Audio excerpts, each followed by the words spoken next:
Hello, and welcome to this day in history for January 29th.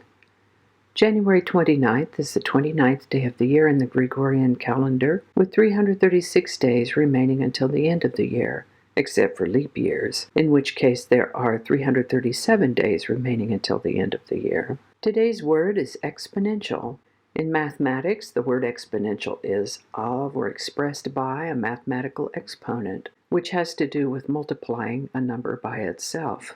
Outside of math, exponential is used as an adjective that means of an increase becoming more and more rapid, or having a high or rapid rate of change, increasing quickly by large amounts, as in, rabbits have a reputation of exponential population growth. This word comes to us from 18th century French, exponentiel, and before that from Latin, exponere, which means to put out, or, as we might think of it today, output. I'd like to take a moment to address the fact that this is not my face you're seeing here. I didn't feel like going on camera today. Some days are just like that. Hopefully I'll be back on your screen in a day or two. Other than that, I'd like to take a moment to mention that links to my research are included in the show notes, and to ask you to go ahead and click that like button. Subscribe if you haven't already. Let me know your thoughts in the comments section, and share this video with others, which you can do through email or through your social media.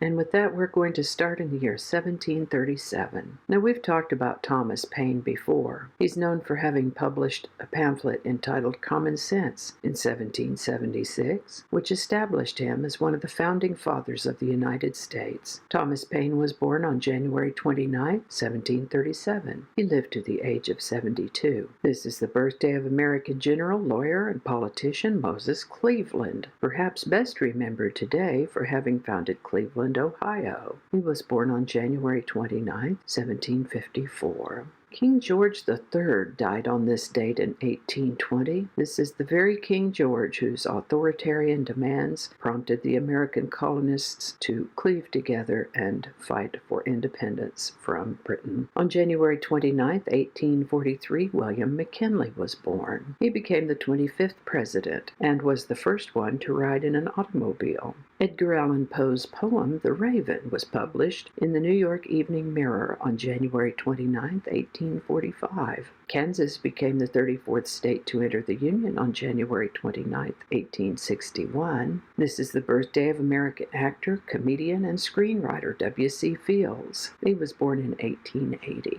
Karl Benz patented the first successful gasoline-driven automobile on January 29, 1886. Bonnie Raitt's dad, John Raitt, was born on this day in 1917. He was also a singer and an actor, working in theater, television, and film. He died in 2005 at the age of 88. Those of you who know me well will not be surprised to hear how delighted I was to see this next item come up in my research for today. For you see, it is that on January 29th, 1936, the first 5 baseball greats were chosen for induction into the National Baseball Hall of Fame in Cooperstown, New York. That group, the first 5 as we like to call them, are Ty Cobb, Babe Ruth, Honus Wagner, Christy Mathewson, and Walter Johnson. Later on in the year, we'll talk about the first induction ceremony. Inductees are selected by the Baseball Writers Association of America, also known as BBWAA, and also the Veterans Committee. Inductees are selected by a ballot process and announced in January, and then the actual induction ceremony happens later in the year, typically around the end of July. I've placed a link in the description for more information.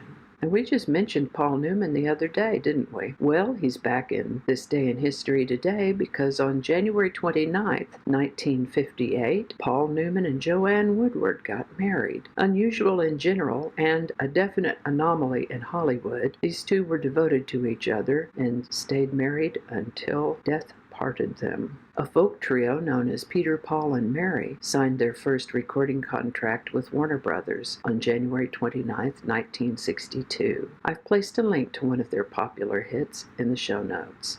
The 8-episode miniseries Roots premiered on ABC on January 29, 1977. On January 29, 1979, Jimmy Carter met with Deng Xiaoping, the deputy premier of China, and they signed some historic new accords towards reversing decades of U.S. opposition to the People's Republic of China. And on January 29, 1980, the Rubik's Cube made its international debut at the Ideal Toy Corporation in Earl's Court, London. And that's all I have for you today. As always, links to my research are included in the show notes. Thank you so much for watching. Give it a like if you enjoyed this video. Consider subscribing if you haven't already, and feel free to share if you found this video interesting or informative. While you're on the internet, check out my other channel, 8 Susquehanna. There's a link in the show notes to that as well. Thanks again, and I'll see you next time. Test, test, test, test. So many mistakes. Where were we? Let's try something different here. All right, do that again. There's a good girl. Good girl. I don't know how all that's going to go together, or if it's even going to make it to the video. We'll just see. Probably cut all that out. That'll all be laying on the cutting room floor. So I'll just do that whole thing over. That might not make it into the video. We'll see. Changing it up.